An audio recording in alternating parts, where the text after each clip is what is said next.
Bonsoir les amis, j'espère que vous allez bien. Moi je vais super bien. J'ai un invité très spécial avec moi. Je vais lui laisser se présenter lui-même pour ne pas gâter le bon goût de la sauce. Donc avant de commencer, comme vous le savez tous, c'est de vous abonner tout de suite là. Activez la cloche de notification pour ne rater aucune de nos prochaines vidéos. Je lui laisse la parole, il va se présenter.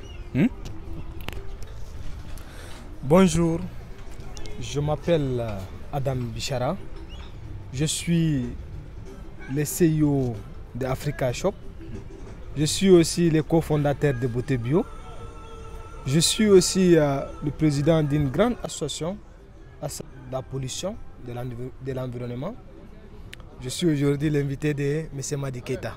Merci de m'avoir invité. Voilà. Donc comme vous avez si bien vu la présentation, aujourd'hui nous allons parler un peu sur le phénomène qui est en train de se passer sur les réseaux sociaux.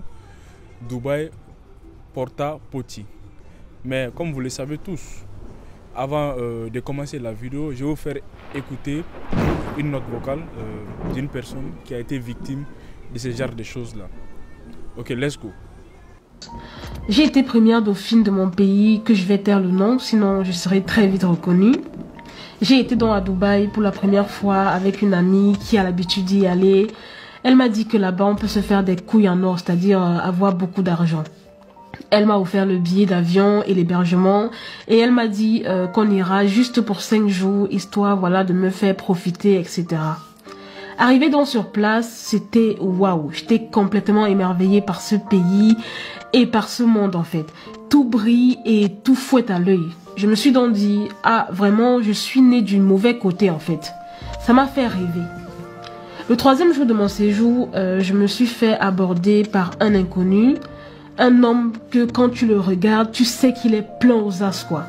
Il m'a dit que je lui plaisais et qu'il voulait voilà passer la nuit avec moi et il l'a dit cash en fait.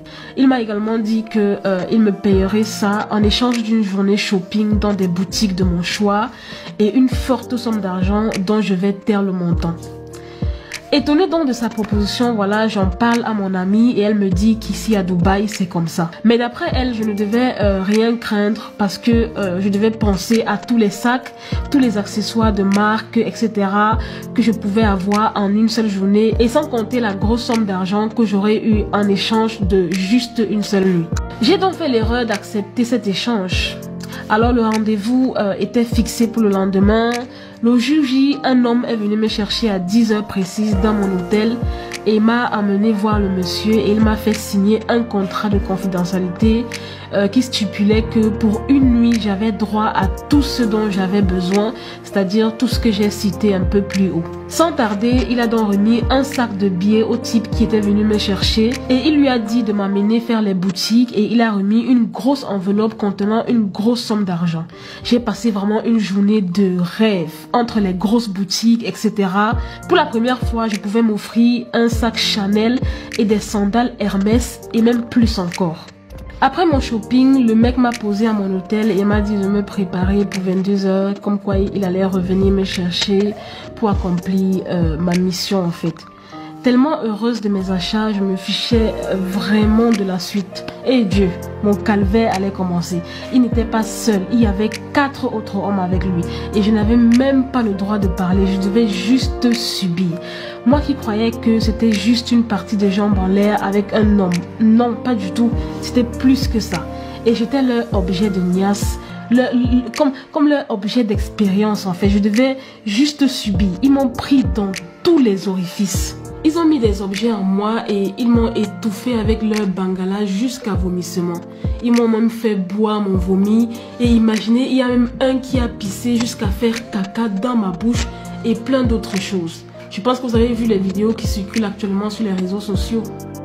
Après avoir fait ça, il y a un d'entre eux qui m'a jeté dans l'eau et le patron en fait a dit à son garde du corps de me sortir de l'eau. Il m'a donné une grande serviette pour me couvrir. J'étais vraiment en pleurs. J'avais très mal partout et mon derrière saignait. Après tout ça, ils m'ont posé à mon hôtel vers 4 heures du matin dans un état vraiment piteux. Même moi, j'avais pitié de moi-même. Mon amie est venue vers les 9 heures me trouver. Elle m'a trouvé dans cet état et elle m'a dit « Ma chère, ne t'inquiète pas, tu vas t'habituer. » Et elle aussi, elle était sur un bateau apparemment la nuit dernière comme moi. Je lui ai demandé pourquoi elle ne m'avait pas averti en fait sur ce qui allait se passer. Elle m'a dit que ce ne sont pas eux tous qui ont des pratiques étranges et qu'elle ne voulait pas simplement m'effrayer, voilà, au risque de refuser la proposition. En fait, j'étais choquée. Comment est-ce qu'elle a pu me faire ça? Je me suis sentie sale. J'ai perdu mon humanité. J'avais envie de mourir. Tout ce que j'ai acquis comme bien en échange de cette nuit me dégoûtait en fait. J'avais besoin d'en parler parce que personne en dehors de mon ami ne le savait. Bichara, toi-même tu viens de voir le message qui vient d'être passé sur ma chaîne YouTube en témoignant la fille qui vient de parler. Maintenant, qu'est-ce que toi tu en penses de ce sujet-là? C'est-à-dire, qu'est-ce qui pousse nos sœurs africaines d'aller à Dubaï pour faire ce genre de choses? Selon toi, c'est quoi le problème en fait? Quelles sont les causes? Ok, merci M. Keita pour la question. Moi, je pense que les causes sont nombreuses. Premièrement, d'abord, c'est la pauvreté. Nous savons tous que notre continent est pauvre, bien sûr. Mais toutefois, la pauvreté peut pousser à ces gens-là de quitter leur pays, de quitter leur continent pour aller à la recherche du bonheur dans un autre continent. Mais malheureusement, ce qui n'est pas le cas pour l'histoire des porte-à-portiers. Deuxièmement, vous savez, il y a des influenceuses ou bien nos sœurs, des filles, nos mamans, on peut dire, qui quittent ce continent pour aller à Dubaï. Maintenant, une fois à Dubaï, qu'est-ce qu'elles font? C'est-à-dire, elles vendent vraiment des mauvais rêves. C'est-à-dire en appelant ceux qui sont ici, en disant qu'une fois à Dubaï, vous pouvez avoir facilement d'argent, vous pouvez faire beaucoup d'argent. Moi, par exemple, j'ai gagné 80 000 $ lors de mon dernier... La vidéo en témoigne. Nous avons eu un témoignage, on a écouté sur cette chaîne, peut en témoigner grandement. Vous savez, maintenant les filles qui sont ici, qu'est-ce qu'elles font? Elles vont penser que ce que leurs sœurs ou bien cousines leur disent est vrai. Elles quittent ici pour aller à Dubaï. C'est pourquoi je dis les mauvais rêves peuvent être l'une des causes. Troisièmement, le fait de penser à avoir beaucoup d'argent. Vous savez, on peut rester ici en Afrique et réussir. Nous sommes le fruit. Mon ami Keita est l'un de ces fruits. Nous, on peut rester bien évidemment ici en Afrique et on peut réussir. Le fait de gagner l'argent facilement qui pousse nos sœurs d'aller à Dubaï pour gagner beaucoup d'argent et revenir. Ok, M. Bichara, mais est-ce que tu sais que d'après les réseaux sociaux, il paraît que la majorité sont des influenceuses, hein?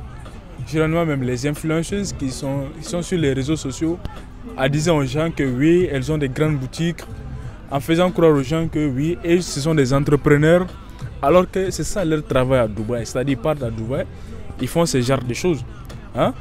Et on ne voit même pas leur boutique, on ne voit pas leurs fruits de travail, mais on les voit tout d'un coup, elles ont beaucoup d'argent, mais on ne sait pas où est-ce que cet argent vient. Maintenant, qu'est-ce que toi tu en penses de ces influenceuses-là? Ok. Merci M. Keita de m'avoir posé cette question. Mais avant tout, il ne faut pas qu'ils volent notre domaine. Hein? Ils ne sont pas des entrepreneurs, moi je peux dire comme ça. Parce que, comme tu l'as souligné, c'est ça, en fait, nous aussi, par exemple, moi, je pensais qu'avant, c'est ça leur travail. Je pensais qu'ils étaient des grands entrepreneurs. Des femmes vraiment, à travers lesquelles on peut vraiment avoir des idoles. Tu sais, tu viens de souligner tout de suite, quand ils partent d'histoire de porte-à-portier. ça fait rire un peu quand même.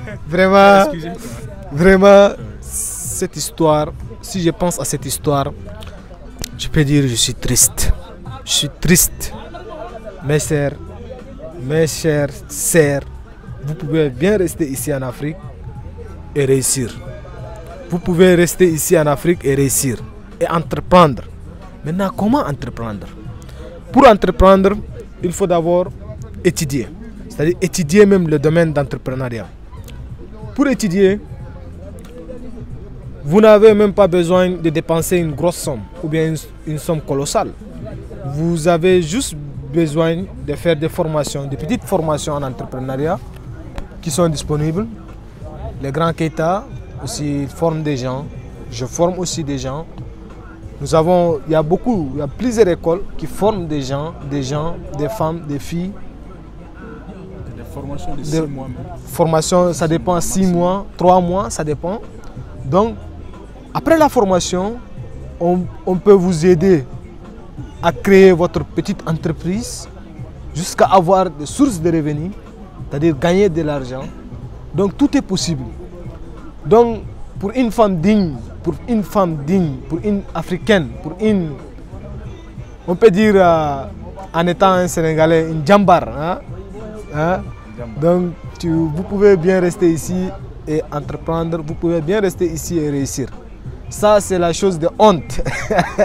Comme mon ami disait souvent, ça c'est la chose de honte.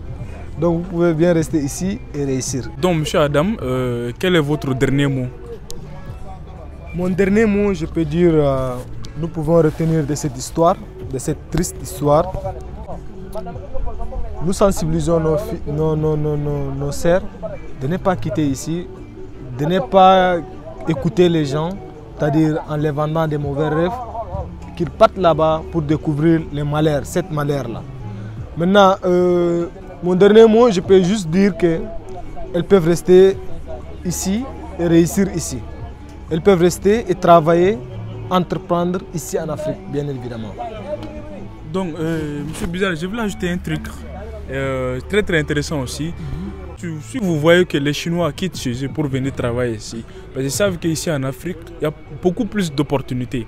Donc, je ne sais pas qu'est-ce qui pousse nos sœurs d'aller là-bas, tout. Mieux vaut rester ici, entreprendre. Ici en Afrique. L'Afrique, c'est le berceau de l'humanité. Donc, moi, Pour répondre à votre question, je pense que nous n'avons pas les mêmes objectifs. C'est-à-dire, les Chinois, quand ils quittent leur pays pour venir ici en Afrique, dans leur tête, c'est le travail. Le travail uniquement. Mais nos sœurs, un Chinois peut quitter son pays, venir ici en Afrique, il peut durer, il peut rester 5 ans, 10 ans pour gagner un peu d'argent et après il retourne dans son pays. Par contre, l'histoire de notre sœur, elle ne veut pas travailler durant ces 10 ans, elle veut juste aller passer des week-ends, je ne sais pas, une semaine, 5 jours, 4 jours, 2 jours, ça dépend, pour gagner des centaines, des sommes colossales, vous voyez. Donc je pense que votre exemple vraiment c'est un exemple qui est pertinent. Donc je pense qu'on peut rester bien évidemment ici ou bien appliquer la stratégie des Chinois, rester chez nous ici et bien travailler. D'accord. Merci de m'avoir invité. Ça fait un grand plaisir. Donc ça fait un plaisir aussi de vous avoir eu dans mon plateau afin de donner votre point de vue sur le sujet qui est en train de faire des ravages dans les réseaux sociaux. Dubaï porte-à-porte. Ok les amis, c'était ça. Et merci et bonne soirée à vous. Le plaisir est partagé. Merci et bonne soirée à vous tous. Ciao.